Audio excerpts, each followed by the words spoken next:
Ahora, ¿ustedes saben de qué nosotros vamos a hablar? Sí, La lección divina, muy bien. ¿Y les suena sí, algo? Ya, ya. Bueno, también queremos invitar a los jóvenes que si quieren poder también pasar, sentarse. Podría quedar uno solo ahí para recibir a quien llega. Vamos a empezar entonces en la presencia de Dios. Estamos reunidos en el nombre del Padre y del Hijo y del Espíritu Santo. Nos colocamos ante ti, amado Señor, en esta tarde e invocamos tu Santo Espíritu sobre nosotros. Que tu Espíritu nos acompañe, nos abra e ilumine el entendimiento, nos fortalezca la voluntad para que podamos aprender lo que tú quieres enseñarnos. Danos la gracia, Señor, de creer que tu palabra, como dice el Salmo, es luz para nuestros caminos y lámpara para nuestros pasos. Ayúdanos, Señor, a entender la importancia de las Sagradas Escrituras y de la lectura orante de la misma para nuestra vida espiritual, para nuestro crecimiento espiritual. Por Jesucristo nuestro Señor. Amén. Muy bien, así que algunos tienen una idea de qué es la lección divina, ¿cierto? Y si les pregunto, ¿qué entiende por lección divina? ¿Qué me podían decir? porque le venía comentando a mi hijo, yo lo que yo he oído es que, no sé, pues dice, ¿qué dice la palabra? ¿Qué me dice la palabra? ¿Y qué nos dice la palabra? Algo Claro, así. muy bien. Como que hay etapas, ¿cierto? Para poder entender las escrituras. Es como un método, podríamos decir así, para entender las escrituras. Pero más que un método para entender las escrituras, es un modo de orar con las escrituras. Entonces, lección divina, si vamos a, a ver etimológicamente, sería lección, lectura divina. Pero en el fondo es la lectura orante de las Sagradas Escrituras. Es como uno aprende a no solo leer, porque uno puede aprender a leer las escrituras como si fuera un libro más, ¿cierto? De modo intelectual, entender las cosas, cachar las cosas todas, pero al final no extraer una enseñanza para su alma, no encontrarse profundamente con Dios. Y la lección divina es un modo no solo de leer, sino de encontrarse con el Señor. ¿Está bien? Entonces, yo pensé, veo que van llegando los chiquillos, sean muy bienvenidos. Yo pensé en hacer así, dar una pequeña introducción, así como muy básica, sobre la Biblia. Y luego entrar en la lección divina propiamente tal. ¿Qué les parece? Porque si nosotros no entendemos mucho sobre la Biblia, no tenemos por lo menos una idea, entonces como que se va a estar hablando de una cosa que es totalmente distante de nosotros, ¿no? Entonces quería hacer una pequeña introducción respecto de las Sagradas Escrituras y luego vamos para la lección divina, ¿ok? Muy bien. Las Sagradas Escrituras. Antes de eso, ¿podemos decir que la Biblia es la palabra de Dios? ¿Sí? Bueno, comúnmente decimos que la Biblia es la palabra de Dios, pero propiamente tal no es la palabra de Dios. La palabra de Dios, palabra, también se puede decir verbo, es el propio Dios. ¿Se acuerda? Juan, cuando empieza el prólogo de San Juan, en el principio era el verbo, y el verbo era Dios, y el verbo estaba con Dios. También hay otra traducción que dice, en el principio era la palabra, y la palabra estaba con Dios, y la palabra era Dios. Esta palabra o este verbo se refiere al Hijo de Dios, a Jesús, antes de que se encarnara. Entonces, la palabra de Dios propiamente tal es Dios. Podemos decir, es el Hijo de Dios, o si queremos decir, también es Jesús. Pero cuando se habla de Jesús, es el Hijo ya encarnado, hecho hombre, en carne y hueso. ¿Está bien? Muy bien. Entonces, la palabra de Dios es Dios. y no las Sagradas Escrituras, porque las Sagradas Escrituras cerradas, que son un libro. Porque sería muy raro que yo dijera, esta es la palabra de Dios. Y si se cae, y si normalmente queda tirada por ahí, entonces las Sagradas Escrituras pasan a ser la palabra de Dios cuando yo la leo. Cuando yo pronuncio, podemos decir que está siendo pronunciada la palabra de Dios. Pero mientras está cerradita o abierta, es un libro. Muy bien. Entonces la palabra de Dios es el Hijo de Dios, es el Verbo, es el propio Cristo. Y esta palabra de Dios se reveló a nosotros de dos modos. No solo se reveló, sino que quedó con nosotros de dos modos. A través de las Sagradas Escrituras y a través de la Sagrada Tradición. ¿Les suena? Sí. Sagrada Escritura y Sagrada Tradición. Son las dos columnas por la cual la palabra de Dios es revelada a nosotros. Las Sagradas Escrituras son los libros inspirados por Dios, ¿cierto? Los libros que creemos que tienen una inspiración divina, que han sido escritas por personas comunes y corrientes como tú y yo, pero a la medida en que ellos escribían, el Espíritu Santo se ocupaba de ellos para revelarse a nosotros. ¿Ok? Muy bien. Y estas son las Sagradas Escrituras que está contenida la palabra de Dios, pero luego está la Sagrada Tradición. ¿Y qué es la Sagrada Tradición? ¿Cómo? No, no. La Sagrada Tradición son las enseñanzas dadas por Jesús a los primeros apóstoles y por los apóstoles a la iglesia primitiva, pero era una tradición oral inicialmente. Fue dicha, dijeron varias cosas. De ahí viene, usted había dicho la Santa Misa, de ahí vienen los sacramentos, por ejemplo. De ahí viene la liturgia, de ahí viene nuestra doctrina, ¿cierto? Que es dada por medio de la tradición y que se forma el depósito de fe. De este modo la palabra de Dios se revela a nosotros. Entonces, nuestros hermanos evangélicos, por ejemplo, ellos creen que la palabra de Dios está solamente en las Sagradas Escrituras. Nosotros creemos que ellas están en las Sagradas Escrituras y en la Sagrada Tradición. De hecho, ¿quién compuso el Nuevo Testamento, los libros del Nuevo Testamento? Fue la Iglesia Católica, fueron los primeros apóstoles. Ellos escribieron y luego eligieron cuáles eran los libros inspirados. En este sentido, la tradición incluso es anterior a las Escrituras, porque el primer libro a ser escrito del Nuevo Testamento fue Tesalonicenses, Primera Tesalonicenses, que fue cerca del año 56. Pero antes de eso ya había la tradición, Jesús ya se había revelado a sus discípulos. Como dice San Juan, en algún momento al final del libro, dice, muchas otras cosas fueron dichas por Jesús, pero no están aquí reveladas, pero el Espíritu Santo los dará a conocer. Entonces, no todo lo que dijo Jesús está en las Escrituras. Una parte sí, pero no todo. Quiere decir que la Sagrada Tradición tiene el mismo peso de importancia que las Sagradas Escrituras, aunque de algún modo haya sido anterior. Anterior cuando se habla del Nuevo Testamento, pero cuando se habla del Antiguo Testamento, no. Antiguo Testamento es anterior a la tradición. Pero solo para entender un poquito. Entonces, Sagrada Tradición y Sagradas Escrituras son el depósito por lo cual nos fue dada la palabra de Dios.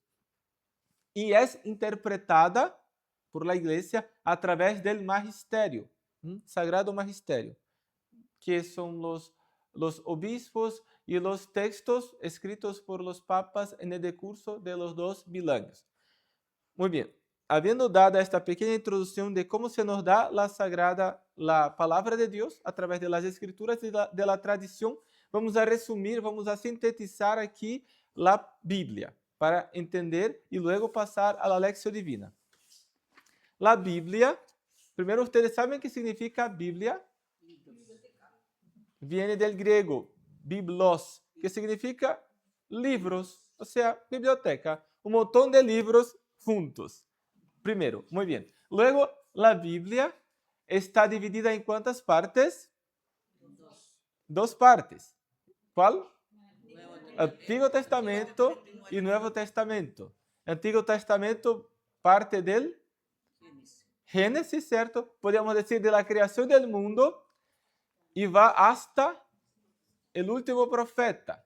Y el Nuevo Testamento, sí, Malaquías, el último profeta. Aunque los libros proféticos no están en orden cronológica, pero es el último libro, Malaquías. Y el Nuevo Testamento parte del... Sí, pero ¿cuál fue el evento que demarcó el Nuevo Testamento?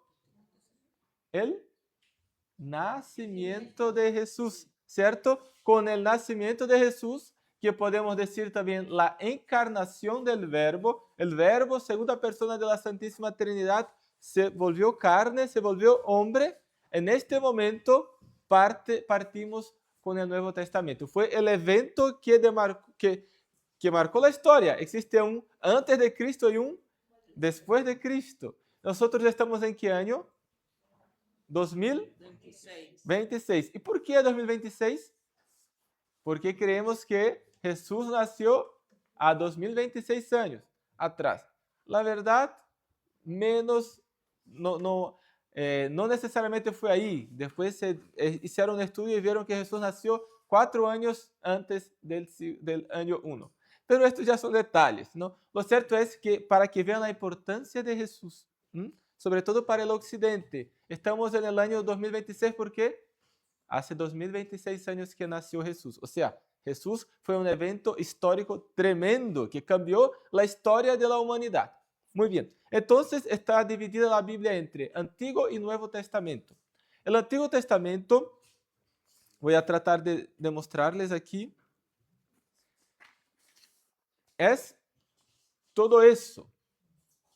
Y el Nuevo Testamento es apenas eso. Sería como 20% del Antiguo Testamento. Claro, porque aquí hay más de 2000 años de historia y aquí hay como 100 años de historia apenas. De este modo, ¿cuál es lo más importante? ¿El Antiguo o el Nuevo? El Nuevo, sí, claro, el Nuevo, porque en el Nuevo está, ¿qué evento? Jesús. Muy bien. De las Sagradas Escrituras, podemos decir que el Nuevo Testamento es más importante que el Antiguo y en el Nuevo Testamento existe el corazón del Nuevo Testamento. ¿Y cuál es el corazón del Nuevo Testamento? Son los Evangelios. Son los libros más importantes porque ahí cuenta la historia de Jesús.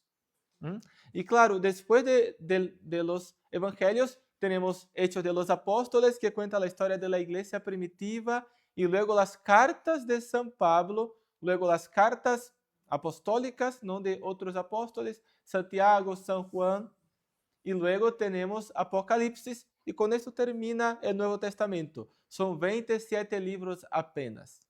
Y el Antiguo Testamento son 46 libros que también son divididos en 4 partes. La primera parte es el Pentateuco. Son los 5 primeros libros que cuentan la historia sagrada. Podemos decir que son los principales libros del Antiguo Testamento, también denominados como la Torá. Para los judíos, la Torá son el Pentateuco para nosotros. Luego vienen los libros históricos. ¿Y qué cuentan los libros históricos? La historia de Israel, del pueblo de Dios, desde Josué, ¿cierto? Termina con...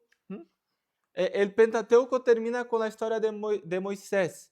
Luego muere Moisés y los libros históricos empiezan con Josué. Y va de Josué hasta Nehemías. Nehemías que sería siglo V antes de Cristo, ¿no? Es la historia de la restauración de Israel después del exilio de Babilonia. Ya.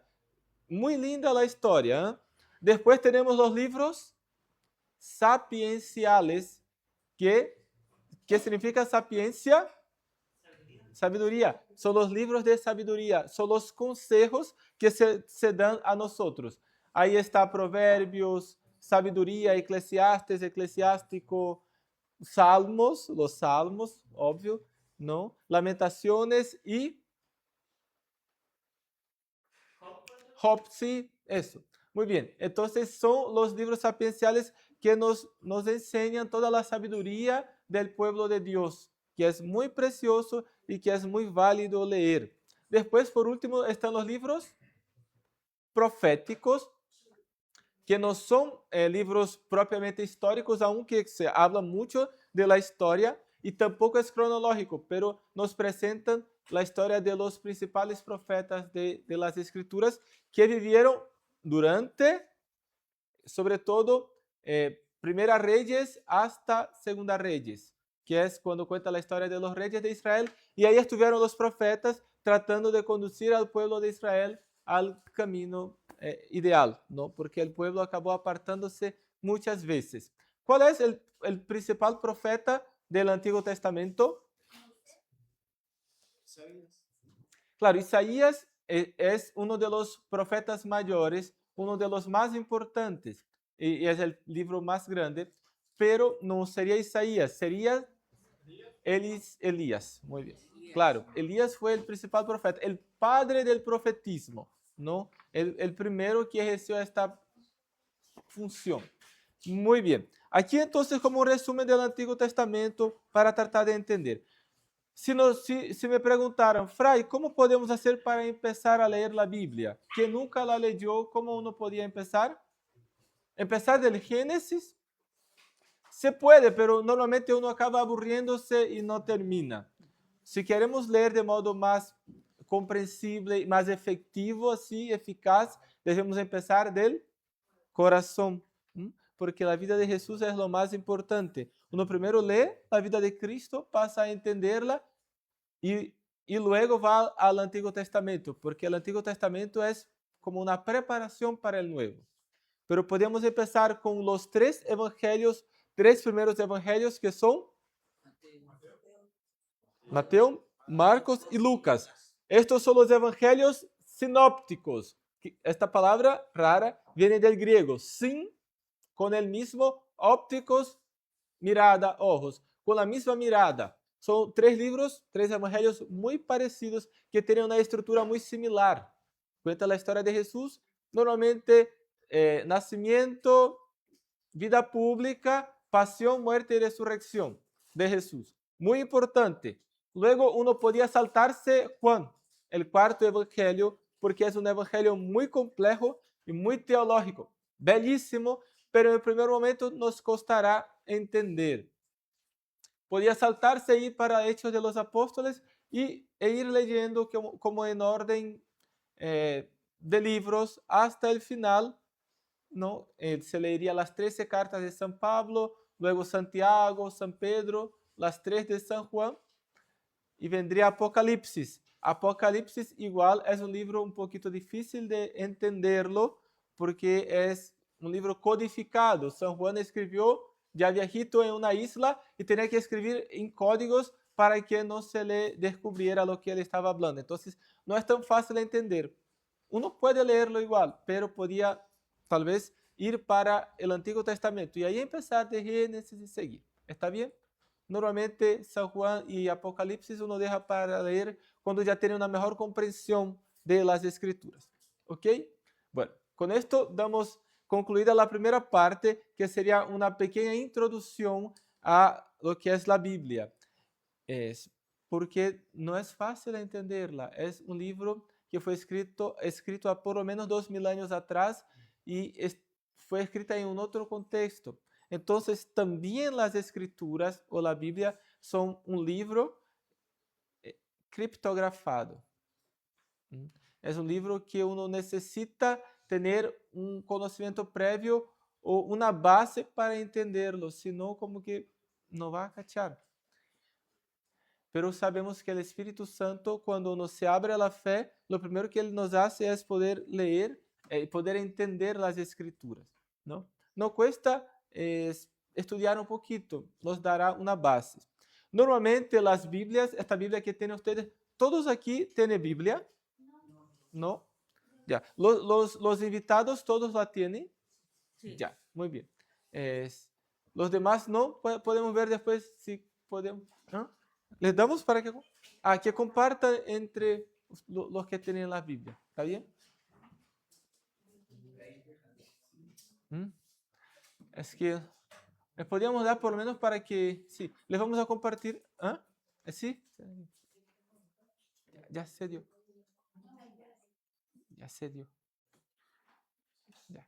Bueno, entonces lo que les iba a decir que normalmente las Biblias católicas, ellas siempre tienen una pequeña introducción a cada libro, justamente que nos va a dar el modo de leer, ¿me entiende? Una clave de lectura para poder entender este libro o aquel libro. Normalmente las Biblias católicas, creo que las evangélicas también tienen, o no todas, ¿no? Pero la mayoría de las Biblias católicas también tiene la introducción a cada libro y esto nos ayudará. ¿Ok? Muy bien. Ahora vamos para lo que vinimos. La Lección Divina, ¿no? Que yo les decía en un principio que la Lección Divina es la lectura orante de las Sagradas Escrituras. Es una técnica, un método de leer las Escrituras y de orar con ellas que heredamos de los monjes, de los primeros monjes allá atrás del siglo IV, V antes de Cristo. Ellos elaboraron este método muy práctico para poder leer y para poder orar con las escrituras. Porque, como les decía, uno puede leer la Biblia como un libro más, ver solamente la parte intelectual, la parte técnica, en qué contexto fue escrito, en qué época, para quién escribió, qué es lo que quería decir, y quedar con esto, con estas conjeturas que sirven intelectualmente, pero que no alimentan el corazón, no alimentan el alma. Y lo que queremos es alimentar nuestra alma con Cristo. No está mal estudiar, ¿eh? No está mal estudiar de modo teológico y técnico las escrituras, pero esto es para un otro momento.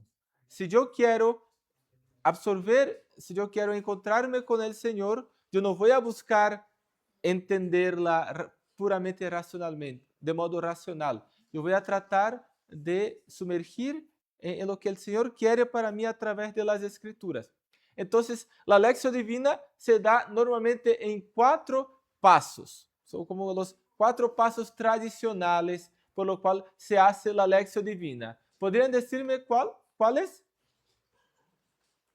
Lo primero que se hace es la lectura, ¿no? La lección. O sea, la primera cosa que hay que hacer es leer, ¿cierto? Si uno no lee, no, es imposible. Pero no es la lectura que se hace normalmente. Uno lee y ya está. Uno lee una y otra vez. ¿Qué les parece si a la medida que les voy explicando tratamos de hacer una lección? ¿Eh? ¿Cierto? Para que sea más práctico, que no quede solamente en la teoría. Vamos a hacer la lección del evangelio que escuchamos ayer. ¿Ustedes se acuerdan qué evangelio escuchamos ayer en la lectura, en la misa? Tesoro. La parábola o la comparación del tesoro escondido en el campo. ¿Les gustó de este evangelio? Sí. Muy bien, entonces, como está fresco en nuestra memoria, será más fácil de hacer la lección. Está en el capítulo 13 de San Mateo, que es el discurso de Jesús a modo de parábolas, ¿no? Parábola del tesoro y de la perla. Vamos a leer los dos juntos, ¿ok? Ya. La primera cosa que se hace es la lectura, ¿cierto? Primero se lee lentamente. ¿Alguien quiere leer para mí, para nosotros, en voz fuerte y clara? 13, 44 a 46. 3 versículos.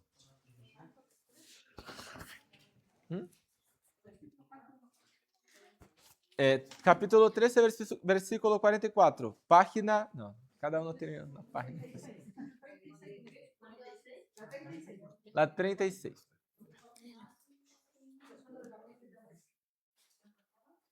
¿Quién puede leer para nosotros?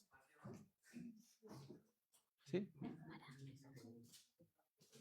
13:44. Capítulo 13, versículo 44. Ah, solo ese, solo el 44. De 44 a 46. Ah, ya.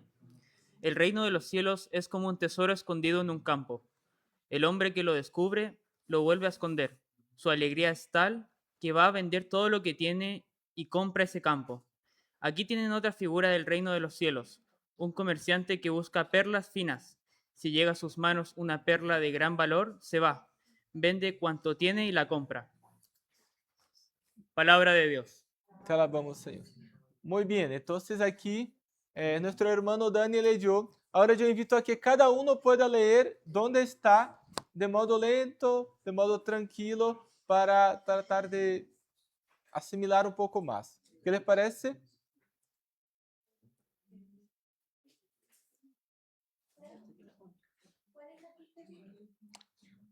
San Mateo, capítulo 13, versículo 44 a 46.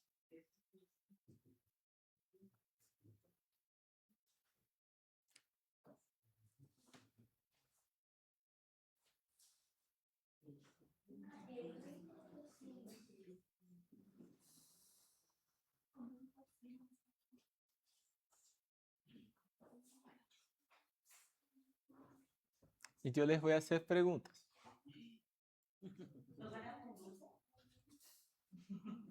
Por cielo.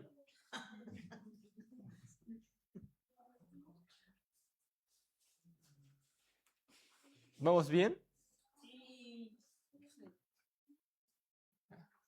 30 segundos más.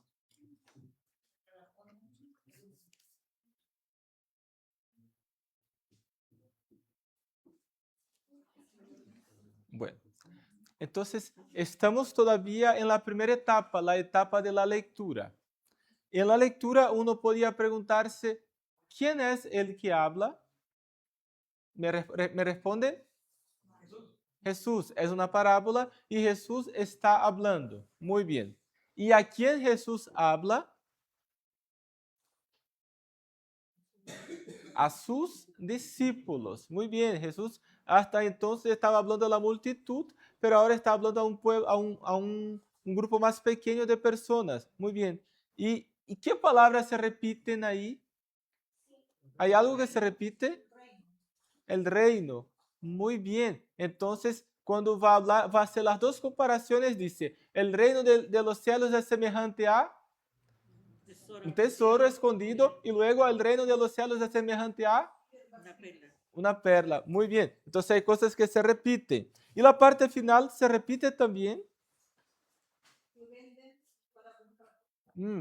Que al encontrar tanto la perla como el tesoro, vende todo lo que tiene para comprar. Muy bien. Aquí yo creo que está casi concluida la lectura. Podríamos saber, podríamos sacar ya un mensaje de esto. Un pequeño mensaje. No estamos en la meditación todavía. Pero ¿qué mensaje podemos sacar al tiro así? De esta, al leer, el simple de la primera mirada. Bueno, que el reino de los cielos es más valioso que todas las posiciones que tenemos. ¿Sí? ¿Están todos de acuerdo?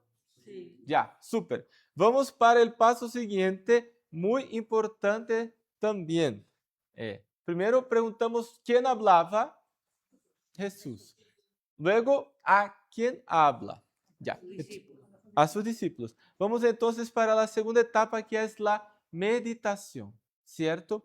Y la meditación, podríamos decir, ¿qué me dice Jesús? Primero, ¿quién dice? O sea, ¿qué dice? Leímos. Ahora, ¿qué me dice Jesús? Vamos a ver por partes. El reino de los cielos es semejante a un tesoro. Por eso que no es parábola, no es una historia que se cuenta para sacar una información. En el fondo es una comparación. Se está comparando una cosa con otra. Se compara el reino de los cielos, podríamos decir, además del reino de los cielos, se compara la propia presencia de Jesús, tener a Jesús como un tesoro escondido en el campo. Uno piensa en la meditación sobre la imagen de un tesoro, ¿cierto? Bueno, un baúl lleno de monedas de oro es algo que está en nuestro imaginario hasta hoy día, ¿cierto? está en los libros, está en las películas, aquella película de Jack Sparrow, Piratas del Caribe, está en Indiana Jones. Entonces, está en nuestro imaginario. ¿Quién nunca pensó en encontrarse un tesoro? El tesoro es algo súper valioso, ¿cierto? Con un valor inestimable. Nadie aquí tendría el dinero suficiente para encontrar el valor suficiente de un tesoro, ¿cierto? Y dice que el reino de los cielos es semejante a este tesoro. Y luego viene la palabrita, vamos a tratar de hacer eso, meditar palabra por palabra para tratar de extraer lo que nos dice Jesús. Es semejante a un tesoro, la palabra siguiente es escondido. Si es escondido, significa que no se encuentra en cualquier lugar, no es regalado. Hay que buscarlo. Muy bien. Si hay que buscarlo, ¿qué uno tiene que hacer? Mínimamente esforzarse, cavar, ¿no? Está escondido en un campo, hay aquí un campo, que incluso hay cosas cavadas, ¿cierto? Hay una zanja aquí, entonces escondido en el campo. Entonces la primera cosa que hay que hacer es buscarlo. ¿Y cómo uno busca el tesoro sabiendo que es el reino, que en el fondo es Jesús? ¿Cómo uno lo busca? Por medio de la lectura. Podríamos decir que mediante la fe. La fe es el modo como uno va buscando. También podríamos decir la oración. Incluso la lección divina, la lectura orante, es un modo de buscar. ¿Sí? Ya. Entonces uno va buscando este tesoro, va buscando hasta el momento que lo encuentra. Que mediante la fe que se da por medio de la oración, uno se depara con Jesús. Y descubre que Jesús no es solamente una persona ajena a nosotros, que vivió a 2000 años atrás, que tiene un mensaje bacano, una filosofía entretenida. No, Jesús es todo. Es el tesoro más bello, que uno al encontrarlo, su corazón se llena de alegría, se llena de paz. ¿Cierto? Que al encontrarlo, ¿cuál es la próxima palabra? La esconde como que para no perderla más que nada, pero no es tan importante esa palabra. Y lleno de alegría va a vender. Entonces, al encontrarnos con Jesús, al tener el encuentro personal con Jesús, al descubrir que Él es una persona viva, verdadera, que quiere relacionarse con nosotros y que incluso murió en la cruz para salvarnos, el corazón se llena de alegría. Es como que el corazón encontrara el sentido de su vida, encontró el tesoro que tanto buscaba y nosotros de algún modo hemos buscado la felicidad en muchos lugares, por mucho tiempo, ¿cierto? En muchas puertas.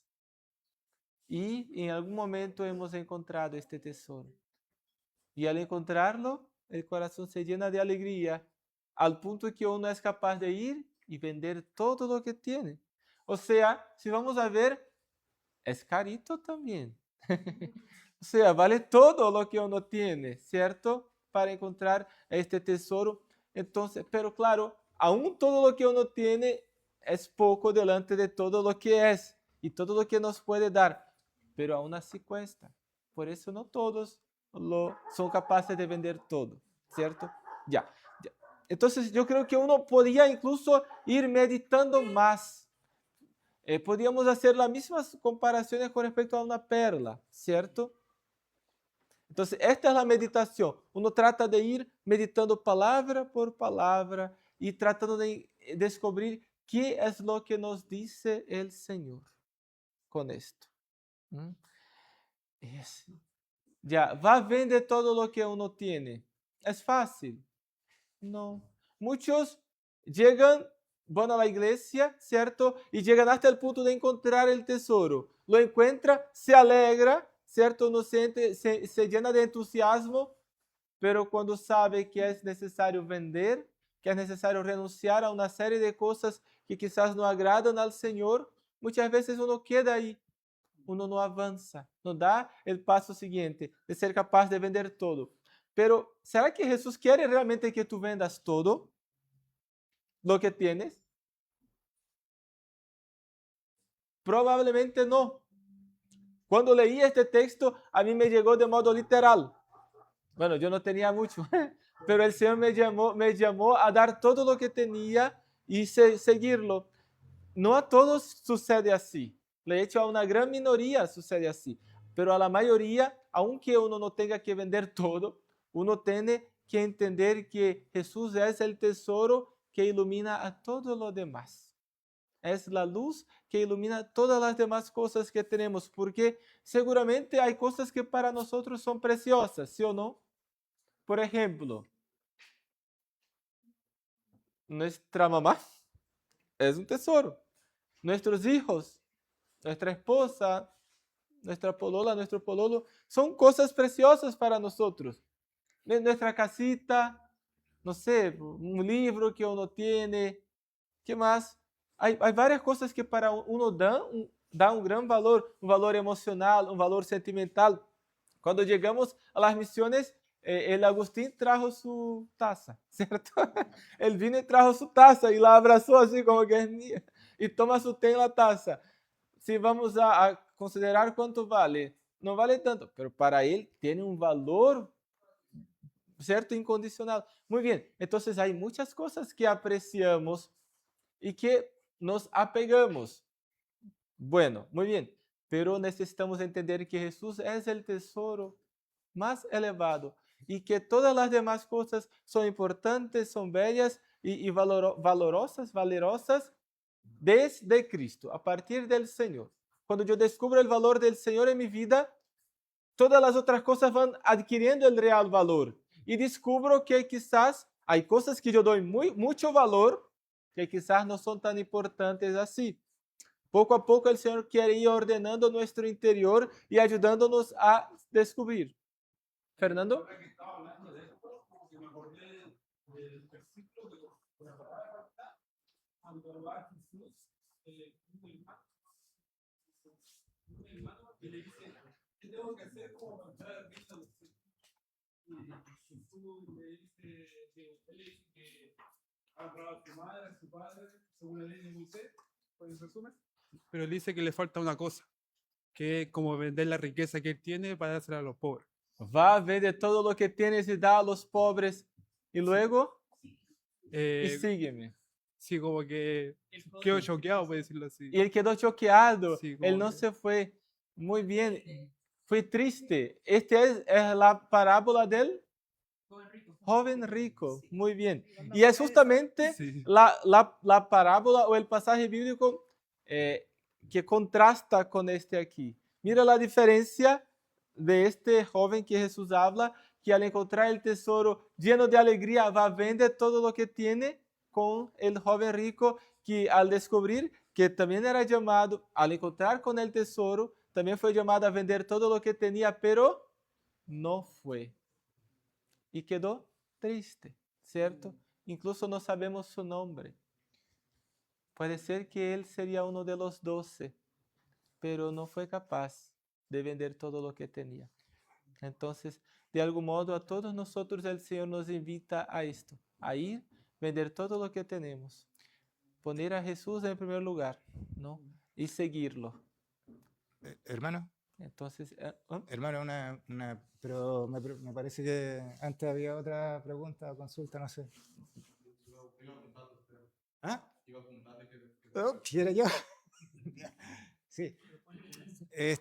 Una consulta, ¿podríamos entenderlo como a la inversa este texto? Porque, claro, está como planteado así, como para que uno entienda el valor que tiene el reino, ¿cierto? Y lo compara con este tesoro, con esta perla. Pero podría ser entendido como que el Señor también nos mira a cada uno de nosotros como un tesoro o como una perla, y él mismo invierte, ¿cierto? Se da a sí mismo incluso, ¿cierto? Eh, al precio de su propia sangre, ¿cierto? Y nos compra porque sí, justamente considera que tenemos ese valor sí, intrínseco, ¿cierto? Al sí, mismo nivel o más que un tesoro o que una perla.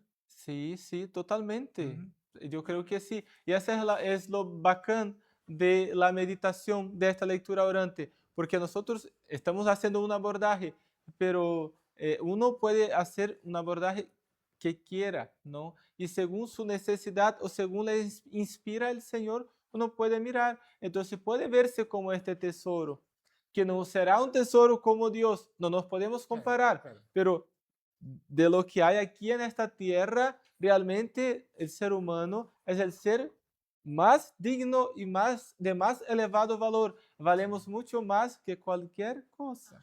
Como decía el Papa León, tenemos una dignidad infinita. Sí, ¿Sí? una dignidad infinita. Muy bien. Entonces se puede tomar por este lado y por muchos otros lados. No, este es lo bacán.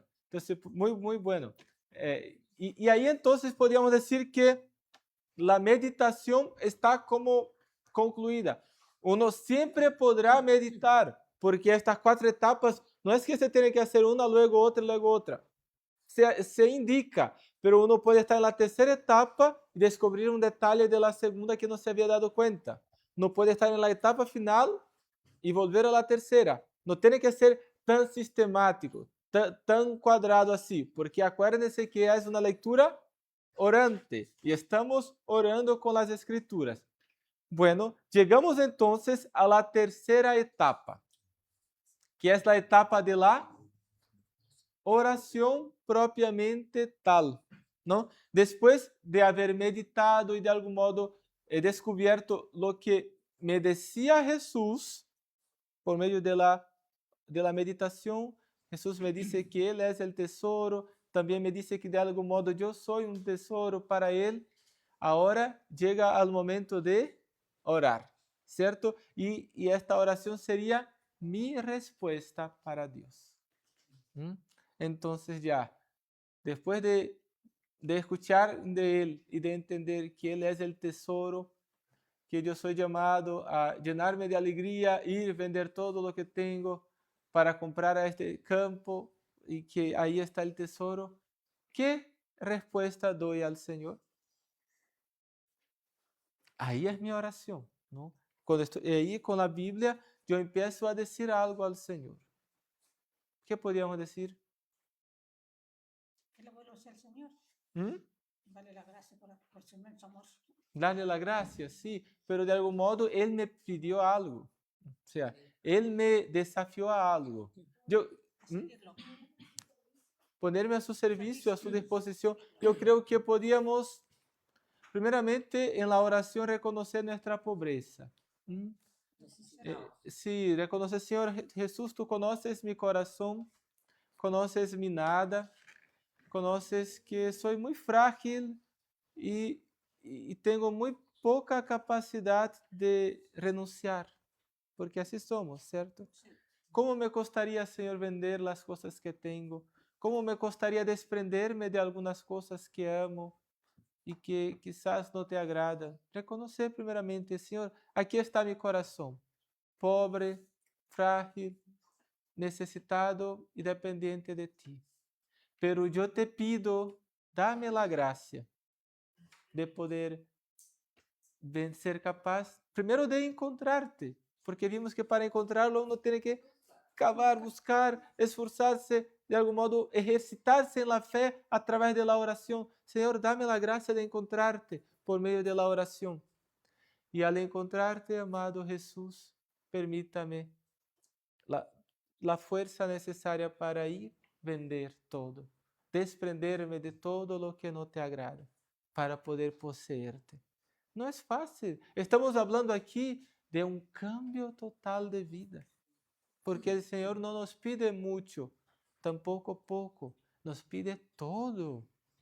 Pero es bacana, es bonito porque Él es muy buen maestro. Nos pide poco, pero nos pide todo, pero por partes. Quizás mi todo hoy no será mi todo mañana. Mi todo hoy es quizás dejar un vicio que me hace daño hoy. Y si yo sigo orando, mañana mi todo será otra cosa.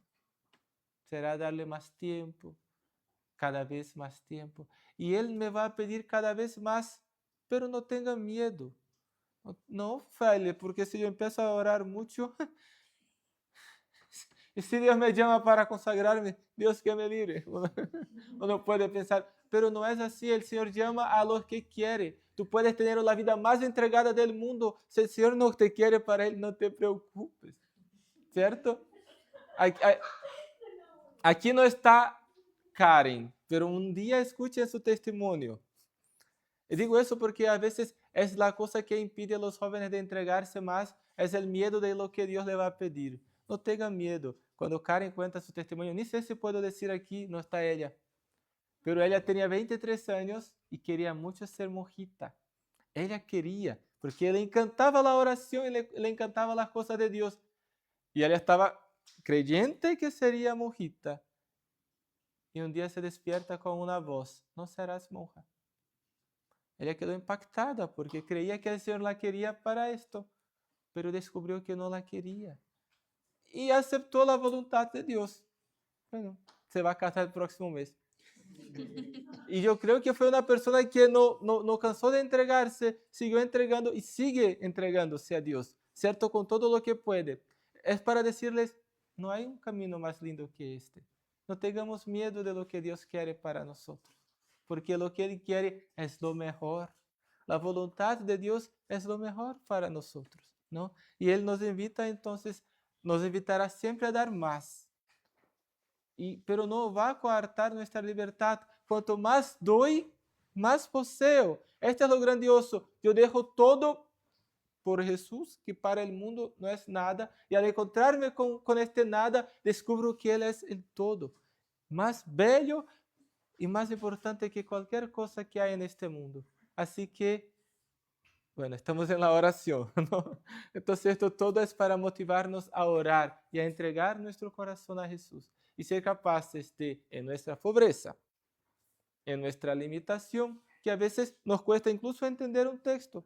Somos pobres. Acuérdense que la vida de fe es un camino. Si todos los días doy un paso, aún pequeño que sea, en un año seré grande en la fe, en 3 años más todavía. Así que lo importante es empezar, aunque conozca muy poco, ¿no? Lo importante es dar el primer paso y el Señor hace lo demás. ¿Está bien? Muy bien. Entonces estamos todavía en la oración. ¿Qué les parece? ¿Estamos bien? Sí. Entonces oramos, reconocemos nuestro nada, agradecemos, pedimos, lo alabamos. Incluso podemos pedirle perdón, perdón, Señor, por el tiempo que perdí. ¿Cuánto tiempo, Señor? ¿Hace cuánto que me llamabas y que me buscabas? ¿No? Como decía San Agustín, tarde te amé, oh belleza tan antigua y tan nueva, tarde te amé, porque lo encontró ya a una cierta edad. Ni era tan viejo, 33 es joven. Tarde te amé, ¿no? Oh belleza tan antigua y tan nueva, tarde te amé. Que buscaba afuera lo que estaba dentro de mí. Estaba dentro de él Jesús, siempre esperándolo. Entonces, y ahí uno va haciendo esta oración y ahí pide perdón, ¿no? Agradece y todo lo demás. Y ahí llegaríamos entonces a la cuarta etapa, que es como que llegando ya al final, y es la etapa de la contemplación. Contemplatio. ¿Qué entendemos por contemplación? Mirar. Admirarse, mirar algo, uno contempla, ¿cierto? A veces queda contemplando la imagen, tal, el cuadro, ¿cierto? Queda mirando los detalles, entonces va por ahí. La contemplación es el corazón que frente ya al encuentro con Dios, después de haberlo visto, haberse encontrado con su amor, con su bondad, uno ya no habla mucho. Uno se pone a contemplar, a mirar a Jesús y a dejar que Él nos siga hablando, aunque no sea con palabras. Es seguir en su presencia, ¿no? En un estado, no es un zen oriental, pero como casi un éxtasis, ¿no? Ya Jesús me habló, yo le respondí, Él me habló de nuevo. Aquí estoy, Señor. Haga lo que quieras. Aquí está mi corazón. Y es como que la palabra va sedimentándose en nuestro corazón y va como que fortaleciendo nuestro corazón. Aquí el texto dice, en la contemplación, ya no predominan las palabras, predomina la presencia. Uno sabe que Jesús está ahí y uno se queda con Jesús.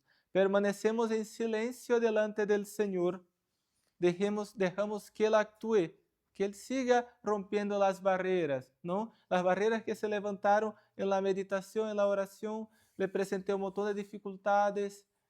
Tengo esto, Señor, tengo aquello. No sé, tengo este trabajo que me quita tiempo para ti. No sé, tengo esta situación. Tengo este relacionamiento con tal persona que me lastima porque me hace daño. Tengo esta dificultad de perdonar. No sé, pues. Uno levantou un montón de cuestiones y aquí como que el Señor va solucionando. Va diciendo, mira, pero quizás con esta persona actúas así, con esta otra pones un límite, con esta otra perdonas, entiendes que él es ser humano como tú y se puede equivocar. Bueno, de algún modo, todo entra ahí, ¿no? Y la contemplación nos conduce naturalmente a la conversión, dice. Como decía San Juan Pablo II, no basta escuchar la palabra, es necesario convertirse en testigos de ella. Entonces la palabra va produciendo efecto en mi corazón, me va desarmando, me va desprendiendo de mí mismo. Y ahí entonces podríamos decir que está concluido, ¿cierto? Se termina la lección. Son las 4 etapas tradicionales de la lección divina. Pero ya hace un tiempo se añadió una última. ¿Cuál podría ser? Leí, medité, oré, lectura, meditación, oración, contemplación y luego acción. Sí, muy bien.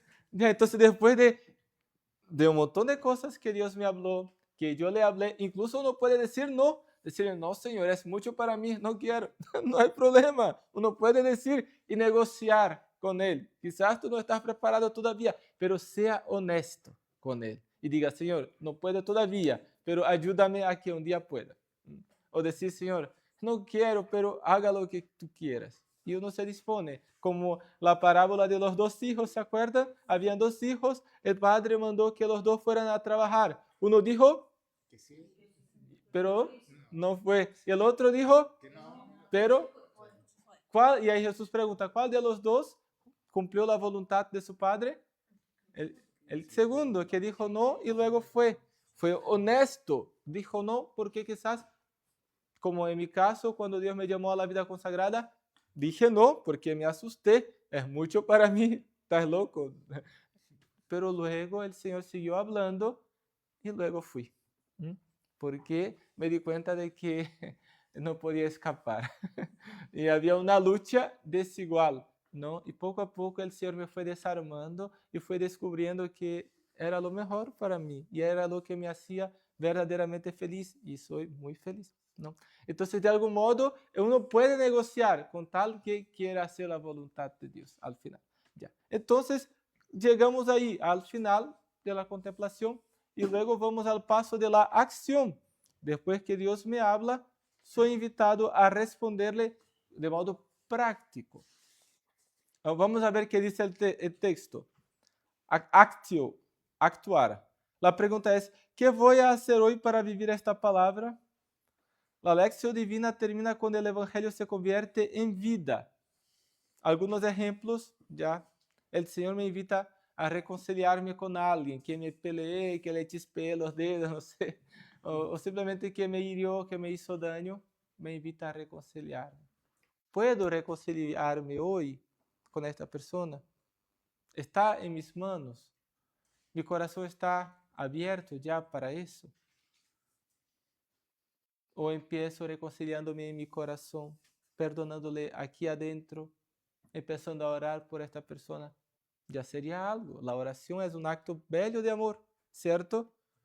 Y luego, hasta que uno tenga el valor de decir, oye, ¿sabe qué? Yo te perdono. No, no está bien. A veces, incluso si alguien te hizo daño, uno puede llegar y decirle perdón. ¿Por qué?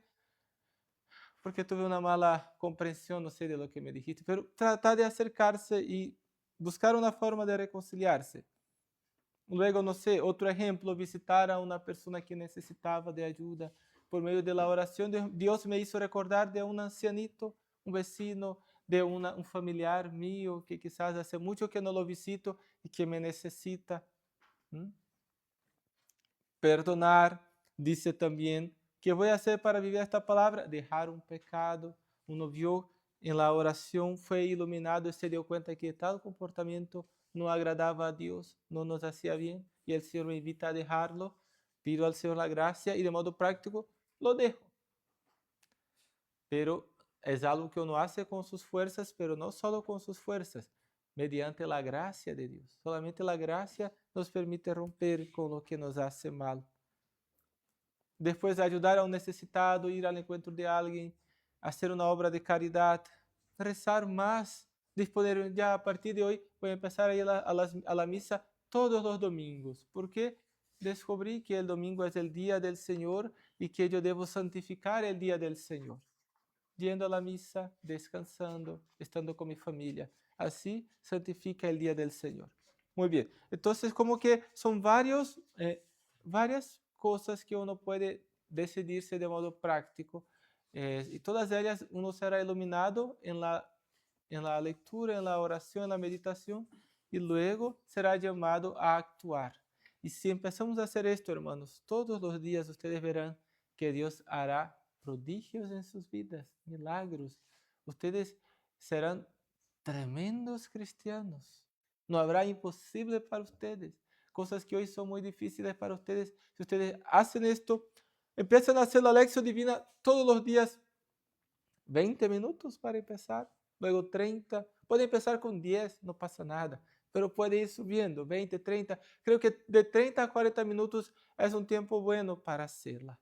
Si ustedes empiezan a hacer todos los días como su espacio, su momento de oración,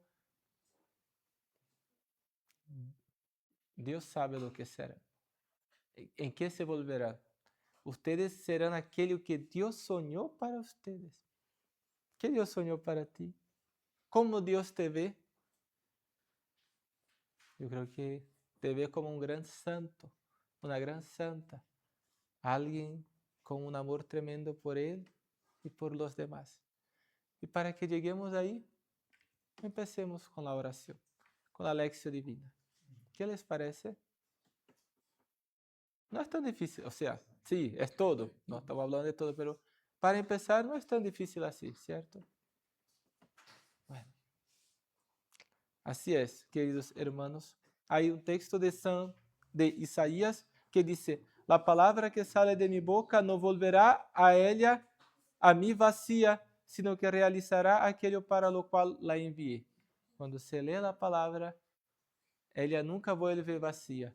Ella produce un efecto en el corazón del que cree. Que María Virgen de la escucha, nos enseñe a guardar la palabra en el corazón y a ponerla en práctica cada día. Esta formación, entonces, ha sido dada a nosotros para que podamos conocer más a Jesús y para que nuestra lectura y nuestra oración sea efectiva y produzca frutos de conversión en nuestro interior. Amén. Gloria al Padre, y al Hijo, y al Espíritu Santo.